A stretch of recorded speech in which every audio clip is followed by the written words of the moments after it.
சரி, உங்களுக்கான அடுத்த கேள்வி என்ன அப்படின்னு பார்த்துடலாம். ஆஹா, போன வாரம் மழைக்கு வாங்கின மாதிரி இருக்குது.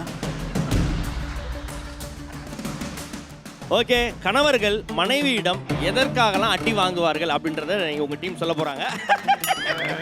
எத்தனை சொல்லுங்க, உங்க டீம் எவ்வளவு சொல்லும்? ஒரு 2 2 3 3 ஒரு 4 5 ஒரு 6 7 சரி பாப்பா 8 ரூபா 9 10 11 11 கால் 13 14 பாப்பா 14. விட்டுருவா வேண்டாம். பாஸே சொல்லிட்டாரு. சேலஞ்சா? ஓகே, நீங்க அங்க போயிடுங்க. 14 சொல்லணும். ஓகே. பொண்டாட்டி கிட்ட கணவர்கள் எதற்காகலாம் அடி வாங்குவார்கள்? மச்சின்ச்சி வந்துருக்கு, மாமியாருக்கு மாவு எடுத்து போய் கொடுக்கலன்றதுக்காக, 1ஆம் தேதி சம்பளம் தரலன்றதுக்காக, எப்பெல்லாம் லேட்டாக வர்றதுக்கு அப்பெல்லாம் நைட்டு 11:30 மணிக்கு மேலே கூப்பிட்டா போகுது 8 மெரிக்கிறது.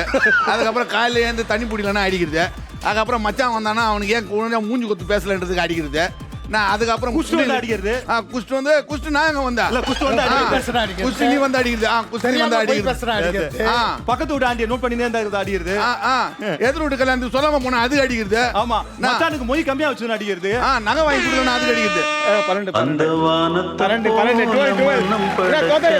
12 இல்ல, நீங்க ஒரு ரீசன் ஒன்று சொன்னீங்க, சொல்லாம எதிர் வீட்டு கல்யாணத்துக்கு போனதுக்கு அப்படின்ட்டு. அது என்னது? அது மாதிரி ஒரு ரீசன் நான் எங்கேயுமே கேள்விப்பட்டதே இல்லையா? எதிர் வீட்டில் இருக்கிறவங்களும் எங்களுக்கும் கொஞ்சம் ஒரு வாரமா சண்டை. அந்த கல்யாணம் வந்து அவங்களும் பத்திரிக்கை வச்சிட்டாங்க. சொல்லாம கொள்ளாம போயிட்டேன். இந்த ஆள் மனசு கஷ்டப்படக்கூடாது. இது ஓகே பண்ணி வச்சுக்கணும்பா. ரீசன் சொல்லிட்டு நீங்க. சரி, இன்னொரு ரீசன் சொன்னீங்க, மச்சினிச்சி வந்தா எதுக்கு வந்து இல்லையா மச்சின்ச்சி வந்தா மட்டும் தான் படிக்கட்டுல இருந்து மேல் ரூம்ல சீக்கிரமா கொஞ்சம் இறங்கி வருவேன். மூஞ்சி கழுவா, ட்ரெஸ் எல்லாம் கொஞ்சம் நல்லா பண்ணிட்டேன்.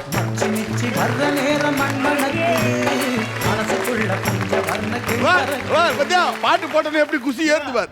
ஓகே. 14 சேலஞ்ச் பண்ணியிருந்தாங்க. 14 உங்களால சொல்ல முடியாதனால இந்த point goes to this team.